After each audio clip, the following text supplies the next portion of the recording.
En l'honneur de notre pape François, nous produisons ce dernier hommage, les morceaux choisis.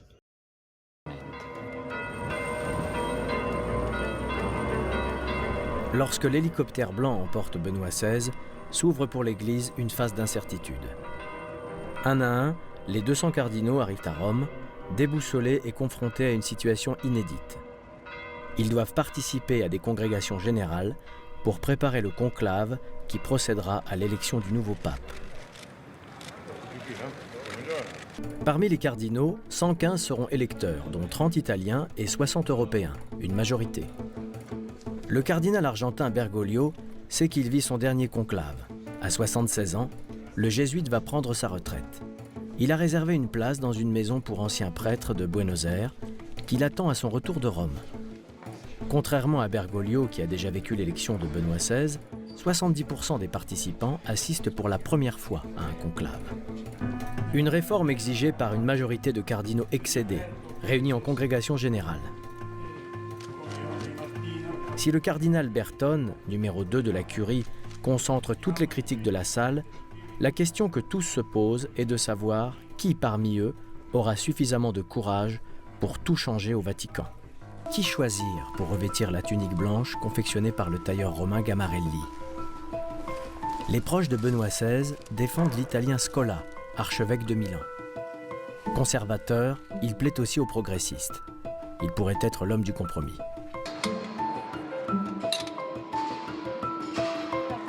Pendant que l'on prépare la chapelle Sixtine et que l'on installe la cheminée qui délivrera au monde le verdict de l'élection, dans la salle, rien ne se passe comme l'auraient souhaité les dirigeants de la curie. Lors d'une des dernières sessions de discussion, un grain de sable inattendu vient bousculer le préconclave. Le cardinal Bergoglio, qui n'a plus rien à perdre ni à gagner, a décidé de dire ce qu'il avait sur le cœur. Tout à coup, presque par surprise, l'exaspération collective est incarnée par le jésuite argentin. Nous ne sommes pas un parlement tumultueux, mais il y a des qualités de silence différentes. Et donc j'ai été frappé par la qualité de silence qui s'est instaurée dès les premiers mots de l'intervention du cardinal Bergoglio. Je me rappelle, il dit il faut que l'Église ne soit pas comme la femme recourbée de l'Évangile. L'Église, elle est cette femme recourbée lorsque finalement elle ne s'occupe que d'elle-même, de son organisation, de son animation. Et il dit, l'Église, en fait, elle est chargée par le Christ de porter une bonne nouvelle et elle doit sortir pour aller rejoindre les périphéries. C'est sur le verbe sortir, c'était là que c'était le plus impressionnant. Parce qu'il a pris cette citation de l'Apocalypse où on voit Jésus qui dit « Voici, je me tiens à la porte et je frappe. Et si quelqu'un entend ma voix et s'il ouvre la porte, j'entrerai. » Il dit, maintenant j'ai l'impression que c'est l'inverse. Il est à l'intérieur de l'église et il dit, mais laisse-moi sortir. Donc là, il nous disait que par un aspect majeur, l'église trahit sa mission. Bah, ça fait un petit peu, ça secoue quoi. Quand vous avez tous les cardinaux qui sont là et dit, dis donc l'église, est-ce que tu es sûr que tu fais ce que tu dois faire et que tu fais pas le contraire de ta mission? Ça fait un petit choc, un choc salutaire. Et depuis plus d'un millénaire, eh bien, c'est le signal de l'élection d'un nouveau pape. Le nouvel élu, nous n'en connaissons pas encore le nom, nous ne savons pas de quel pays il vient. Nous avons des indices, mais en général, eh bien, les gens se... Alors que la fenêtre de la loggia, c'est le terme qu'il faut utiliser, la fenêtre de la loggia prise au doubleur de focale par les téléobjectifs des télévisions s'ouvre. Les deux hommes qui ouvrent cette fenêtre ont fait serment de silence et de secret hier, sous peine d'excommunication. Au canal Torrent. Le cardinal Jean-Louis Torrent.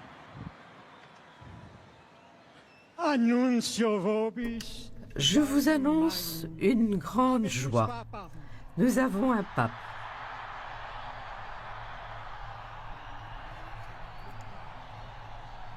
L'éminentissime et le révérendissime Monseigneur cardinal de la Sainte Église romaine,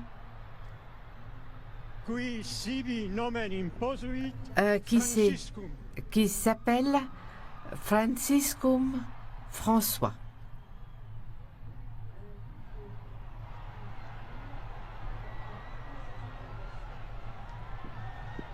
Si nous avons bien compris les uns et les autres, voilà, vous êtes donc... Voilà, José. Nous pouvons dire deux choses, que Jorge Mario Bergoglio est donc, corrigez-moi, le premier pape américain Absolument, de l'histoire, sud-américain en l'occurrence sud-américain. Ce qui n'est pas étonnant quand on sait que le continent latino-américain comporte une énorme population d'obédience catholique, et donc c'est un peu une reconnaissance de cette universalité de l'Église qui, pour une fois, a un chef qui sort des rangs des habituels leaders européens, si je puis dire, et c'est reconnaissance faite à ce monde émergent où l'Église a effectivement son avenir. En revanche, c'est une énorme surprise parce que personne n'attendait vraiment le cardinal Bergoglio, d'abord par son âge, 76 ans, c'est un cardinal déjà assez âgé, c'est aussi un homme assez discret qui mène une vie austère, qui a plutôt tendance à fuir les médias dans son pays, l'Argentine, et son nom ne revenait pas sérieusement dans les conversations de ces derniers jours. Et donc, voilà, il arrive derrière le porteur de cette croix. Et il n'a pas la mosette rouge que j'avais imaginée. Et une tenue déjà beaucoup plus simple que celle de Benoît XVI. Exact. Je crois un pape qui va beaucoup insister, d'où le nom François, sur la simplicité évangélique de l'Église. C'est une référence à François d'Assise, l'un des plus grandes figures évidemment de l'histoire du christianisme. On l'écoute. Retour aux sources de l'Évangile. D'où le nom de François Ier. Voici donc le premier plan serré de ce pape, François Ier. Peut-être le quand même au 5e tour, donc il a eu des voix dès hier soir. Oui. Vous voyez ce pape dans cette soutane blanche dont nous vous disions qu'elle ne devrait lui servir Moi, je trouve que ce nom de François, moi, je trouve ça magnifique. Enfin, Jean-Pierre Denis vient de le dire, là. C'est la figure. François d'Assise peut être aussi François de Sales, mais deux belles figures de saints et de témoins de la foi. Moi, je trouve ça. Moi, je suis très ému. C'est pour ainsi dire le contraire d'un profil de pontificat à la Angelo Scola, qui était d'une certaine façon un prince de l'Église, mais qui soit d'origine extrêmement modeste, puisque son père était camionneur. Là, on est dans une figure de pape beaucoup plus humble, probablement discrète, et ça va être un certain retour aux sources pour l'Église catholique. Monseigneur Lalanne, que savez-vous, si vous le savez, nous, dans un instant. Fratelli e sorelle. En italien. Mes frères, mes sœurs, bonsoir.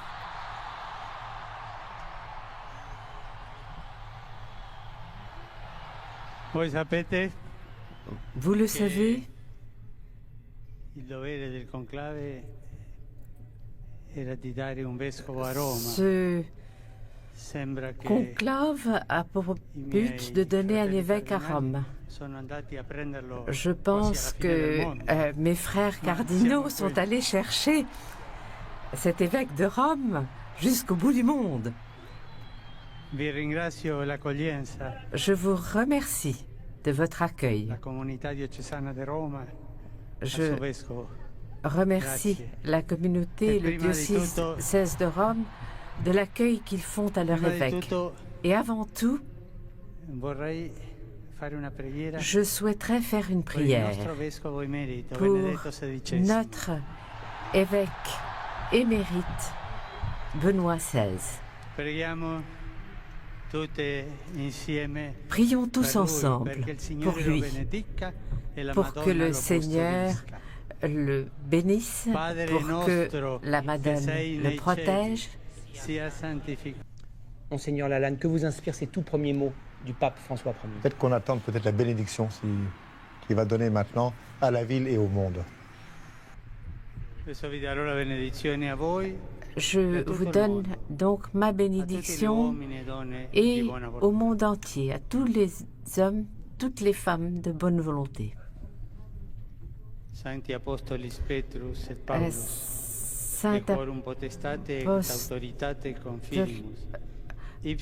Pierre et Paul intercèdent auprès de nous, auprès du Seigneur. Et soient béats les archanges, apôtres saints, Pierre et Paul. Et enlève de nous tous nos péchés et aide-nous à aller vers la vie éternelle. Écarte de nous les péchés et que l'on puisse trouver la consolation, la grâce dans l'Esprit Saint et ainsi nous prions le Seigneur Tout-Puissant que cette bénédiction nous soit accordée par le Père Omnipuissant, que l'Esprit Saint descende sur vous et reste toujours avec vous.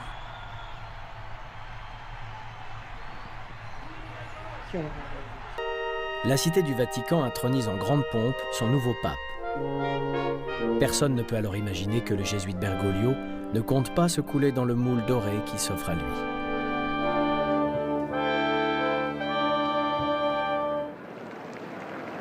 Avec François, le protocole ne sera plus le même. Une rupture de style sans précédent que le pape met en pratique immédiatement lorsqu'il se retrouve pour la première fois face aux milliers de journalistes accrédités par le Vatican. Io vi racconterò la storia. Nell'elezione io avevo accanto a me il arcivescovo emerito di San Paolo, il cardinale Claudio Umes. Quando la cosa diveniva un po' pericolosa, lui mi confortava, no? E quando i voti saliti a 2/3 diviene l'applauso consueto perché è stato eletto il Papa. E lui mi abbracciò, mi baciò e mi ha detto: non ti dimentichi dei poveri. E quella parola è entrata qui, i poveri, i poveri.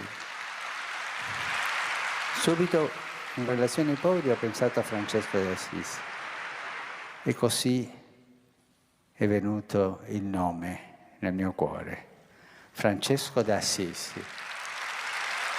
E per me l'uomo della pace, l'uomo povero. Ah, come vorrei una chiesa povera e per i poveri. François, un nom manifeste que le pape compte bien mettre en application immédiatement.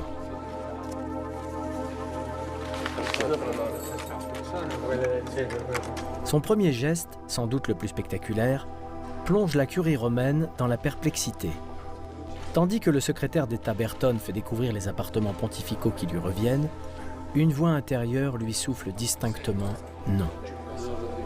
Bergoglio ne peut habiter là.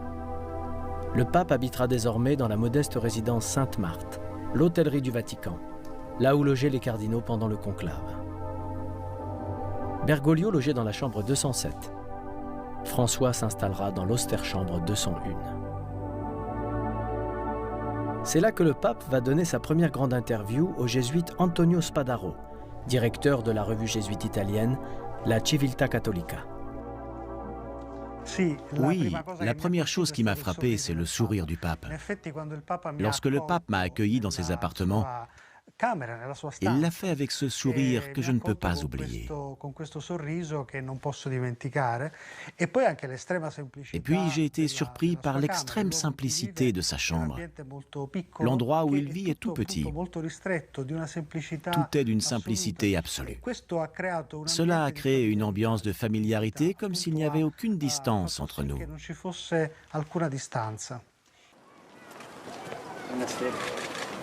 Il porte sa soutane blanche comme s'il portait une blouse de travail, il traîne ses grosses godasses noires.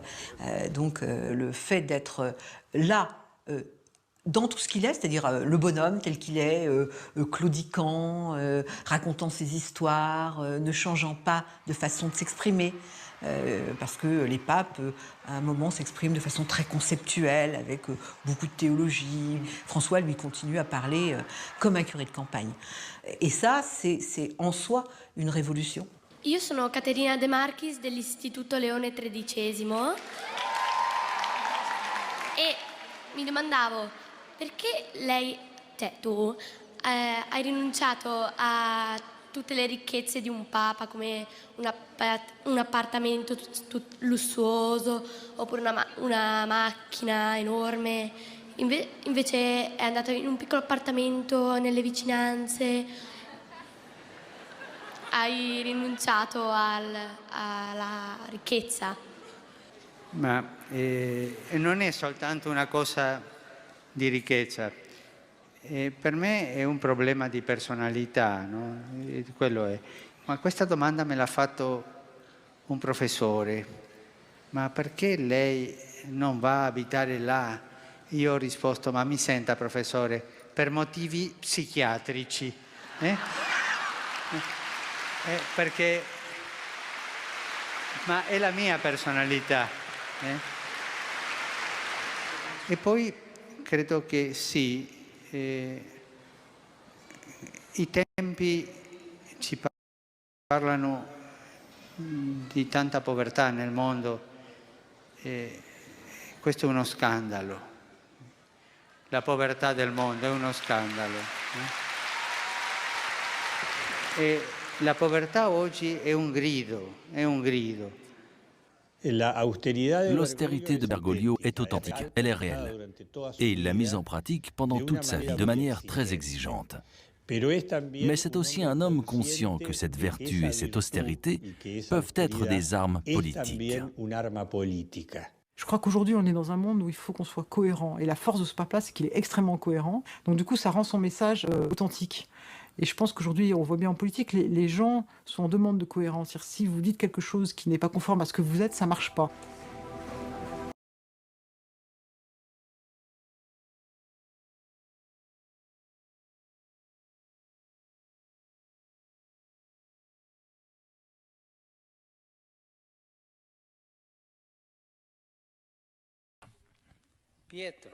Pierre reçoit la miséricorde dans sa présomption d'homme de bon sens.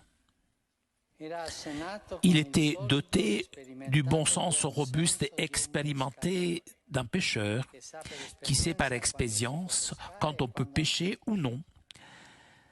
C'est le bon sens de celui qui, lorsqu'il s'enthousiasme en marchant sur les eaux et en obtenant une pêche miraculeuse, et qu'il commet un excès en se regardant lui-même, c'est demander de l'aide au seul qui peut le sauver. Ce Pierre a été guéri de la plus profonde blessure qu'il puisse y avoir, la plus profonde, celle de renier un ami. Ils l'ont fait même pape. Si parfois vous remarquez que votre regard s'est endurci à cause du travail, à cause de la fatigue, ça arrive à tout le monde. Que lorsque vous voyez les gens, vous êtes irrité ou que vous ne sentez rien, arrêtez-vous. Regardez-la de nouveau. Regardez-la avec les yeux des plus petits de vos gens, et elle purifiera votre vue de toutes les cataractes qui empêchent de voir le Christ dans les âmes. Elle vous guérira de toutes les myopies qui obscurcissent les besoins des gens, qui sont ceux du Seigneur incarné. Sono quelli del Signore incarnato. Et de toutes les presbyties qui ne voient pas les détails. La note écrite en petits caractères, où se jouent les réalités importantes de la vie de l'Église et de la famille. Le regard de la Vierge guérit. J'ai dit à vos évêques de vous prêter attention, à vous, leurs prêtres, de ne pas vous laisser exposer à la solitude et à l'abandon, en proie à la mondanité qui dévore le cœur. Le monde nous observe attentivement, mais pour nous dévorer, pour nous transformer en consommateurs. Nous avons tous besoin d'être regardés avec attention, disons avec un intérêt gratuit. Soyez attentifs, disais-je aux évêques, et apprenez à lire dans leurs regards, dans les regards de vos prêtres, pour vous réjouir avec eux lorsqu'ils sentent la joie de raconter ce qu'ils ont fait et enseigné. Marc, et également pour ne pas reculer lorsqu'ils se sentent un peu abattus et ne peuvent que pleurer parce qu'ils ont renié le Seigneur.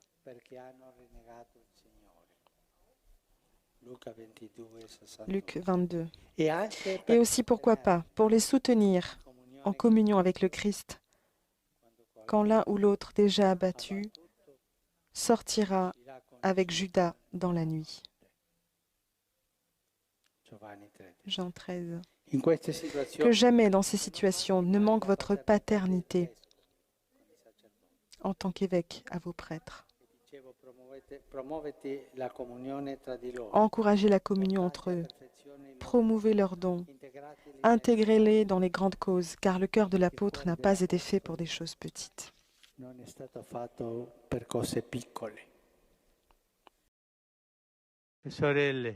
Chers frères et sœurs, je voudrais vous inviter à une prière spéciale pour le Gabon qui traverse une période de crise politique grave. Je confie au Seigneur les victimes des affrontements et leurs familles. Je me joins aux évêques de ce cher pays africain pour inviter les partis à rejeter toute violence et à voir toujours comme objectif le bien commun. J'encourage tous, et particulièrement les catholiques, à être des bâtisseurs de paix dans le respect de la légalité, dans le dialogue et la fraternité. Il popolo del Gabon. Mia benedizione. Benedizione sì. Ti piace al popolo del Gabon la mia benedizione e pregate per me. Grazie, grazie. Le colonialisme économique qui, selon lui, se déchaîne en RDC et dans toute l'Afrique. Ôtez vos mains de la République démocratique du Congo. Ôtez vos mains de l'Afrique. Cessez d'étouffer l'Afrique. Ce n'est pas une mine à exploiter ni une terre à dévaliser. L'Afrique doit être maîtresse de son destin. Pape François a délivré un message de paix et de pardon à plus d'1 million de personnes réunies pour une messe spéciale à Kinshasa.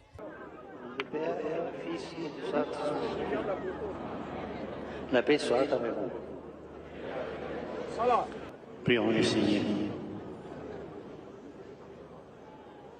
Seigneur Dieu, tu prends soin de tous comme ton Père. Nous t'en prions, puisque tu as donné à tous les sons une même origine, donne-leur de former une même famille dans la paix et d'être toujours unis dans l'esprit fraternel. Par Jésus-Christ, ton Fils, notre Seigneur, qui vit et règne avec toi dans l'unité du Saint-Esprit, Dieu, puis les siècles des siècles. Mandeko Boboto. Frères et sœurs. Mondeko. Fraternité. Gioia. Joie. La gioia ma di joie de vedervi pouvoir e et de vous incontrarvi rencontrer è grande. est grande. J'ai beaucoup désiré ce moment Je vous ai fait attendre un an. Merci d'être là.